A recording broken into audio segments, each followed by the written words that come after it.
নমস্কার বন্ধুরা, শিপ্রা ফুডি ব্লগে তোমাদের সবাইকে স্বাগত জানিয়ে আমি আমার ভিডিওটা আজকে শুরু করলাম। আজকে রবিবার, তো সকালবেলা উঠে একদম সকাল সেরে স্নান করে নিয়েছি। আর ঘুম থেকে উঠে এত রৌদ্রু, স্নান করেছি কিন্তু এখনও দেখো সিঁদুরি পরিনি, টিপও দিইনি, কারণ আর একটু পরে আবার জামা কাপড় ছেড়ে যেতে লাগবে। কোথায় যাব সেটা দেখতেই পারবে ভিডিওটা। তো এখন দেখো রান্না করে চা করে নিয়েছি, আর এখানে দুটো চাপড়ি করলাম। তোমাদের দাদাভাই চলে আসছে, আরে দেখো এখন কিছু গোছাইনি, মাত্র আগে খেয়ে নিই চাটা। চা খালি খাবো, আর রুটি তো তোমাদের দাদাভাই খাবে, আমি খাবো না। আর এই যে রাখলো, এখন বাড়ির উপর থেকে রাখলো বোয়াল মাছ রাখলো।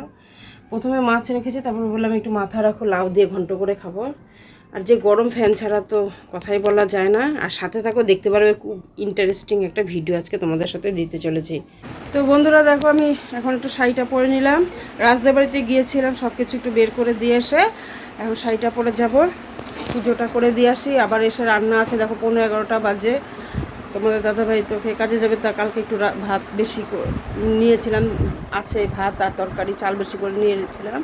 ভাত আছে, তরকারি আছে, ওটা খেয়ে কাজে চলে যাবে, পরে এসে রান্না করব আমি। তো চলো সাথে।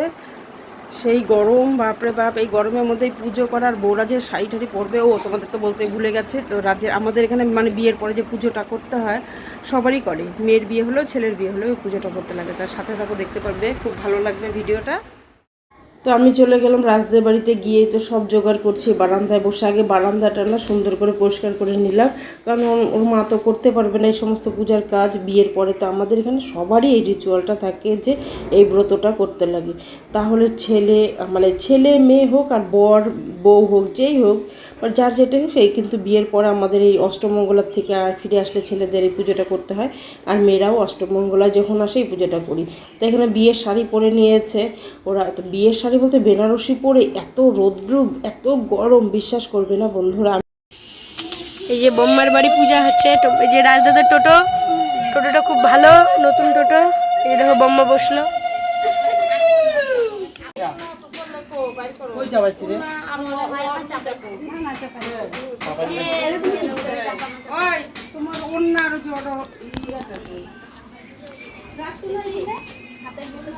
জোর জোর কইতাছি আর ওই কইতাছে চাপাই নাই, কি করবি ক দেখলে তো বোঝা যায়। রাজদাদাদের টোটো, এই দেখো নতুন টোটো, পুজো দিয়ে গেছে, টোটোটা খুব সুন্দর। তো ওরাও তো রেডি হয়ে চলে আসছে, আর আমি এদিকে ওদেরকে মানে বসিয়ে দিলাম। বসিয়ে দিয়ে যে বিয়ের যে সমস্ত ড্রেস পোশাক, ওগুলো তো জোরটাও আবার বাপের বাড়িতেই থুয়ে আসছে মেয়ে। তা রাজের যে বিয়ের ধুতি ছিল সেটার সাথে আমি ওর ওড়নাটার সাথে বেঁধে দিলাম। মানে আমি এখানে পুরোহিত সেজে আবার নতুন করে ওদেরকে কিন্তু বিয়ে দিলাম। আর পুরোটা পুজোর জোগাড়টা কিন্তু আমি করেছি, আর আমার আর কাকি করেছে। মানে যার কাছে আমি যখন যেটা চাই সে সেটাই দেয়। ওই যে পাশে বসে আছে কাকি, কিন্তু পুকুরগুলো কেটে দিয়েছে সুন্দর করে, ছোট ছোট। দেখলে কিন্তু তোমরা পুকুরগুলো খুব ভালো লাগবে, একদম সিঁদুর দিয়ে রাঙিয়ে দিয়েছি, তেল সিঁদুর মানে দুধ এগুলো দিয়ে কিন্তু এই পুকুরগুলোকে ভরতে হয়। মানে আর এদিকে কুলো আর চালনের মধ্যে পাঁচটা পাঁচটা পান রাখতে হয়। মানে কুলোর পানটা খাবে সধবার, আর চালনের পানটা খাবে বিধবারা। তো এইভাবে পুজো তো করলাম, আর পাঁচালিটাই করে নিলাম, কারণ আমি ব্রত কথাগুলো না আমি জানি না, তাই পাঁচালি পরেই বিয়েটা সম্পূর্ণ করলাম। খুব সুন্দর এই কথা, বেশি একটা মানে কথা না, 1 পাতা 1.5 পাতার মধ্যেই পুজোটা কিন্তু শেষ হয়ে যায়। তো খুব ভালো লাগে। নতুন বউ, আর বিশ্বাস করবে না রৌদ্র কাকে বলে। এরপর থেকে এসে মানে রৌদ্রে বসে ওদের যা পরিস্থিতি, তার থেকে মনে হয় আমার আরও বেশি পরিস্থিতি খারাপ। তো মানে তো পুজোটা তো শেষ হলো। তারপর সিঁদুর তেল, মানে সধবাদের তেল সিঁদুর, মানে সবাই তেলটা নিতে পারো। ওই পুকুরের জল দুধ এটা জনমিত বলে খেতে পারো। তো যাই হোক, আমরা তো এই সমস্ত রিচুয়ালগুলো না, বিয়ে মানে কি আমাদের এখানে বিয়ে কিন্তু সহজে শেষ হয় না, বিয়ের রিচুয়াল একের পর এক থেকেই যায়। খুব ভালো লাগে হিন্দু ধর্মের এই বিয়েগুলো, মানে খুব সুন্দর লাগে। তা যাই হোক, পাঁচালি পরে মানে আমি পাঁচালিটাই পরে নিলাম। মানে গরমের মধ্যে বিশ্বাস করবে না বন্ধুরা, পাঁচালিটা যে পরছি কত কষ্ট করে, কি রোদ, বুঝতে পারো। এই দিনে তো গরমটা আর একটু বেশি লাগে। আর ওরা যে আরও ড্রেস পরে বলছে তাড়াতাড়ি, মানে কীভাবে যে ওরা তাড়াতাড়ি করে আমি শেষ করলাম ড্রেস পরে। ওরা নতুন বউ, তারও বুঝতে পারো নতুন নতুন শাড়ি পরলে তো ওদের আরও বেশি একটু কষ্টই হয়। তার মধ্যে নতুন শাড়ি পরতেই চাইছিল না। নতুন বৌমা তো দুধ খায় না, কাঁচা দুধ খায় না, এই প্রসাদ মানে একটু জিভে লাগিয়ে ওর অবস্থা একটু খারাপই হয়ে গেছে। অনেকেই কিন্তু কাঁচা দুধ খায় না। তো বন্ধুরা দেখো, আমি এখন রান্না করে চলে আসছি। এখন বাজে 3টা, 2টার সময় রান্না করে আসছি। এসে কাটাকাটি করে লাউ ঘন্টটা করে নিলাম। মাছের মাথা দিয়ে জানালা দিয়ে যে রৌদ্র আসে, না চাপিয়ে তো কথাই বলা যায় না। আর মাছের ঝোলের জন্য মাছ ভাজা বসিয়ে দিয়েছি। এই যে দেখো ভাত হয়ে গেছে আমার। এই যে দেখো এখানে মাছ ভাজাও বসিয়ে দিয়েছি, ভাত আমার হয়ে গেছে। এই যে লাউ ঘন্ট মাছের মাথা দিয়ে, বোয়াল মাছের মাথা দিয়ে এখানে সবজি সব কেটে নিলাম। রান্নাঘরে 2টার সময় এসেছি, তারপরে তো যে যাতায়াত মানে বুঝতেই পারো, এদিকে জল আসেনি দুপুরবেলা জল আসেনি আজকে, এর জন্য আর একটু দেরি হয়ে গেল। আর এদিকে যে গরম, ওখান থেকে এসে ঘুমে অস্থির। তাড়াতাড়ি করে অল্প একটু ভাত খেয়ে নিয়েছিলাম 12টার দিকে। ছেলেকেও দিলাম যা, তো ছেলেকে দিয়ে পরে আমি একটু খেলাম, তোমাদের দাদাভাই খেলো, কাজে চলে গেল, রবিবার তাও আজকে কাজে গেল। বললাম কালকে তো ভাত তরকারি ছিল, ওগুলো খেয়ে গেল। আর আমি একদম গরমে আমার অবস্থা খুবই খারাপ, একদম ঘেমে অস্থির। রান্না করে ভেবেছি যে স্নান করবে একটু আবার, তো সেটা আর মনে হয় হবে না।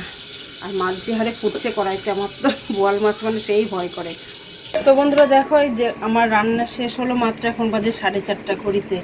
যাদের বাড়ি অনুষ্ঠান তারা হয়তো খেয়ে ঠেয়ে শুয়ে পড়েছে। আর আমি এখন রান্না করলাম মাছের ঝোল, এই যে বোয়াল মাছের ঝোল আলু দিয়ে। কালারটা কিন্তু খুব সুন্দর এসেছে। আর এই যে মাছের মাথা দিয়ে লাউ ঘন্ট, তখন তো তোমরা দেখতেই পেলে। আর আমি ভাত বেড়ে নিয়েছি ঘন্টটা দিয়ে। আর একটু তরকারি আমার যা করেছে, কাঁঠাল দিয়ে চিংড়ি মাছ দিয়ে, ছেলে খেয়েছে, আর আমার জন্য একটু রাখলাম। আর মাছটা যদি খেতে ইচ্ছে করে তাহলে খাবো। আর একটু আগে রান্নার মাঝখানে একটু শরবত করে খেয়ে নিলাম লেবু দিয়ে। তাহলে এখন খাওয়া দাওয়াটা সেরে নিই। লাউ ঘন্টটা বা কেমন হলো। আমার তো মাছের মাথা দিয়ে যে কোনো ঘন্ট, বাঁধাকপির ঘন্ট বলো, লাউ ঘন্ট, চাল কুমড়া ঘন্ট, সেই টেস্ট। খেতেও বসে গেছে, আর তোমাদের দাদা হয়ে চলে আসছে। তো আমি এখন খেয়ে নিই, কারণ ও মাত্র আসলো, জামা কাপড় ছাড়েনি, জলের ডাম এগুলো কিচ্ছু উঠায়নি। খেতে ইচ্ছা করছে না, এত দেরি হয়ে গেছে না, এত খাটনির পরে খাওয়াই যায় না। তাহলে এখন খাওয়া দাওয়াটা সারি।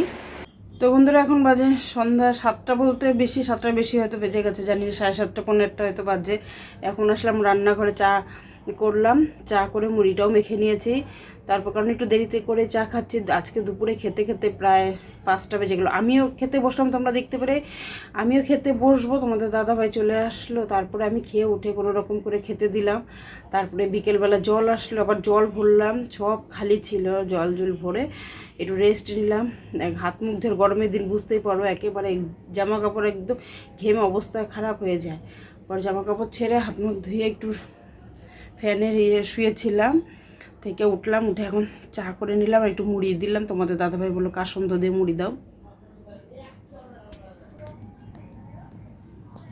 এই যে কাসন্দ দিয়ে মুড়ি মেখে দিলাম তোমার দাদাভাইকে। আর আমি একটুখানি চিনি দিয়ে নিয়েছি, আমার ভালো লাগে কাসন্দের সাথে চিনি দিয়ে মুড়ি মেখে খেতে।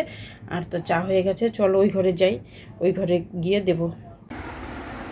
তোমাদের দাদাভাই যে এখানে হিসাব লিখছে, তার চাটা দিয়ে গেলাম, মুড়িটা আমি এখন নিয়ে আসছি, দুজন মিলে খাবো। না এই যে চা, তোমার আর আমার দুজনের মিলে।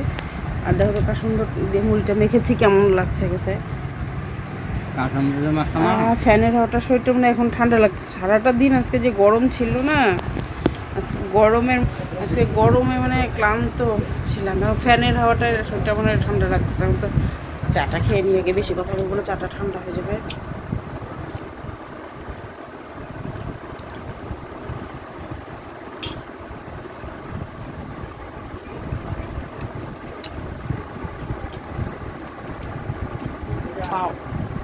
তো বন্ধুরা রাত্রে চলে আসলাম রাত্রের খাবারের জন্য। এখন রাত্রে তো এখন খালি ভাত করলাম, তরকারি আছে, ঘন্ট আছে, লাউ ঘন্ট সবই আছে, জন্য কিছু রান্না করলাম না। একটু এই সকালের জন্য রেখে দিচ্ছি, এটা কালকে সকালে খাবো। আর যে তরকারিও আছে, দুপুরবেলা তো আমি মাছ খাইনি, মাছের তরকারিটা খুব টেস্টি হয়েছে, কিন্তু কালারটা দেখছো। তো যে এখন খাওয়া দাওয়া করি, অনেক রাত্রি হয়ে গেছে। তোমরা সবাই ভালো থেকো, সুস্থ থেকো। ভিডিওটা আমি এখানেই শেষ করলাম, আজকের মতো এতটুকুই থাক। কালকে আবার আসবে নতুন একটা ভিডিও, তার জন্য কি করতে লাগবে, যারা নতুন দেখছো তারা চ্যানেলটাকে অবশ্যই সাবস্ক্রাইব করবে। তাহলে টাটা, বাই বাই।